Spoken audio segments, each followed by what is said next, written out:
काव्या जो जिंदगी को बिंदास होकर जीती थी, जिसने कभी भी न झुकना सीखा न ही कभी गलत का साथ दिया।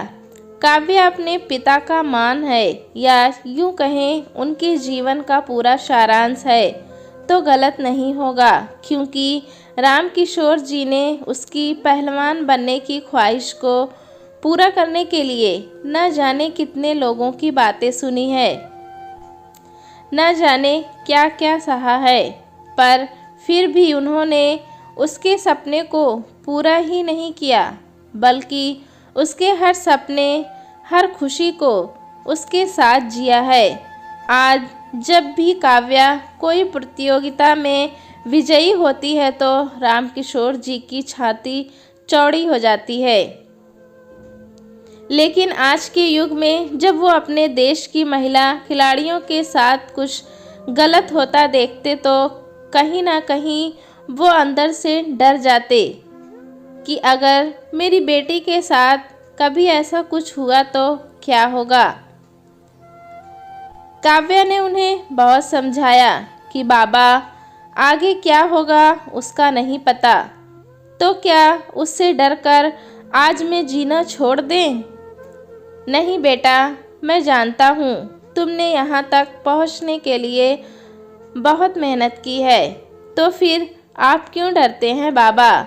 मैं बहादुर हूँ, सब संभाल लूँगी, बोल वो चली जाती है। लेकिन रामकिशोर जी बिन माँ की बेटी को ज़्यादा बोल नहीं पाए, क्योंकि एक माँ जो बेटी को हर बात खुलकर समझा सकती है, वो एक बाप नहीं कर सकता। आए दिन काव्या के लिए रिश्ते आते रहते थे, पर उसकी जोड़ का कोई रिश्ता ही नहीं मिल रहा था। रामकिशोर चाहते थे कि उनकी बेटी जल्दी अपने घर की हो जाए। एक दिन जब काव्या के लिए एक अच्छा रिश्ता आया तो उसने मना कर दिया।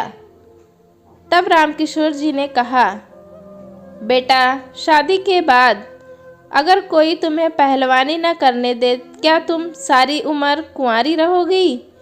मेरी ये इच्छा है कि तुम अपने घर की हो जाओ। अपने बाबा की ख्वाहिश के आगे वो अपने सपने, अपने अरमानों का गला घोट प्रयाग से शादी के लिए मान गई और ससुराल की नाव में बैठ अपने गृहस्थ जीवन में आगे बढ़ गई। शादी के कुछ दिनों बाद ही प्रयाग और काव्या दिल्ली चले गए, क्योंकि प्रयाग दिल्ली में नौकरी करता था। सब अच्छा चल रहा था। एक दिन प्रयाग ने अपने घर में दिवाली की एक छोटी सी दावत रखी, जिसमें उसके कुछ करीबी दोस्त आए थे। जब उन्हें पता चला कि काव्या एक पहलवान थी तो वो सब काव्या से बहुत प्रभावित हुए और कहने लगे, भाभी, आपने पहलवानी छोड़ क्यों दी? आपको अपना काम जारी रखना चाहिए था।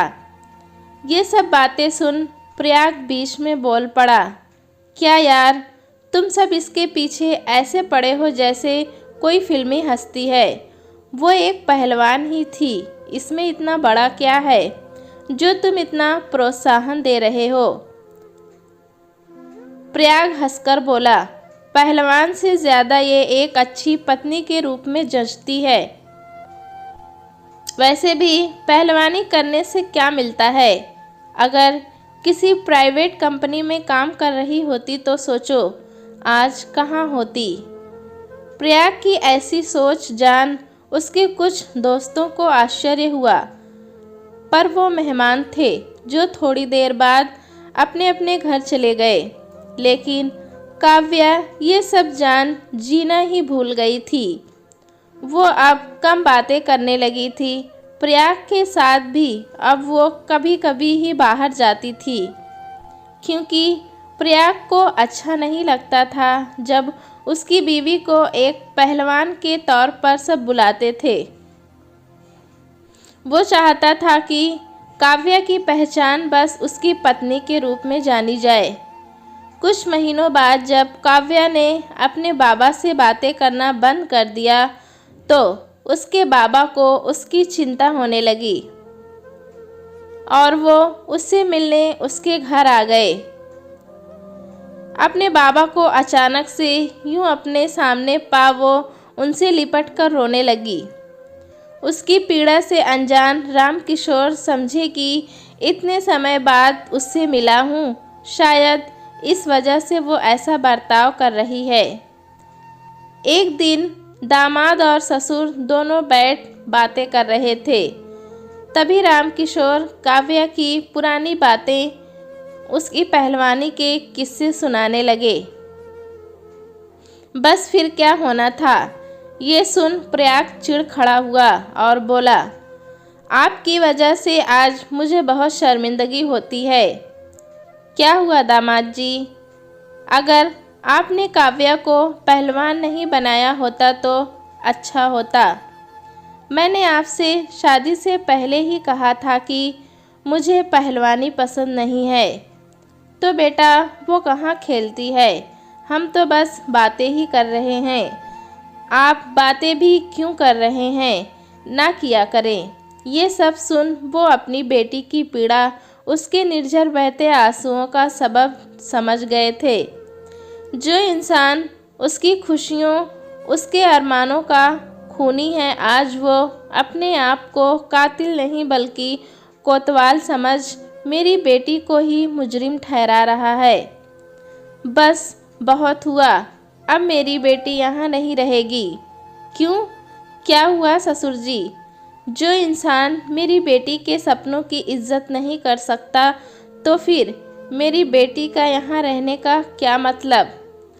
प्रयाग ने तभी काव्या को बुलाया और कहा, सुना तुम्हारे बाबा क्या कह रहे हैं? सब बातों से अनजान काव्या ने अपने बाबा से पूछा, क्या हुआ बाबा? बेटी मुझे माफ़ कर दो, मैं तुम्हारा गुनहगार हूँ जो ऐसे शख्स को तुम्हें सौंप दिया। नहीं बाबा, इसमें आपकी कोई गलती नहीं है, शायद मेरी किस्मत में यही था। देखा ससुर जी, आपकी बेटी को कोई परेशानी नहीं है। अब चाहे मैं उसके साथ कैसा ही बर्ताव करूं, आपको रोकने का कोई हक नहीं है, क्योंकि सब हक मेरे हैं। नहीं बेटी, मैं तुम्हें ऐसे आदमी के साथ अकेला नहीं छोड़कर जाऊंगा। क्या ससुर जी, आप भी यही रहेंगे? मैं और खर्चा अफोर्ड नहीं कर सकता, आप जा सकते हैं। ये तुम क्या कह रहे हो प्रयाग? ये मेरे बाबा हैं, तुमसे बड़े हैं। बड़े हैं तो क्या मैं इनकी हर बात मानूंगा? प्रयाग और काव्या दोनों में बहस छिड़ गई और इसी बहस में जब रामकिशोर जी बीच में आए तो प्रयाग ने उन्हें धक्का दे दिया, जिसके कारण उन्हें चोट लग गई। चोट बेशक मामूली थी, पर काव्या के लिए उसके बाबा का मान सम्मान बहुत बड़ा था। काव्या ने तभी प्रयाग का गिरेबान पकड़ा और कहा, ये मत समझना मैं तुम्हारी पत्नी हूँ, तो मेरा किसी से कोई रिश्ता नहीं है। तुमसे पहले मेरे बाबा के साथ जो प्यार मान सम्मान का मजबूत रिश्ता है, तुम तो उस दहलीज के पास भी नहीं आते। ये मत भूलो, मैंने सिर्फ पहलवानी करना छोड़ा है, दांव पेच आज भी जानती हूँ। ऐसा ना हो कि आज कहीं इस अपमान के बदले तुम्हारे हाथ पैर टूट जाएं। अच्छा होगा तुम यहाँ से चले जाओ।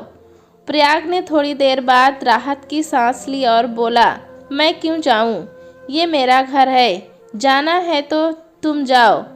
ये सुन वो अपने बाबा के साथ अपने घर आ गई। लेकिन अब काव्या ने अपने सपनों को फिर से जीना सीख लिया था। आज जब भी वो रिंग के अंदर लड़ने जाती तो अपने बाबा के साहस से दुगना साहस से हर जीत को पा लेती।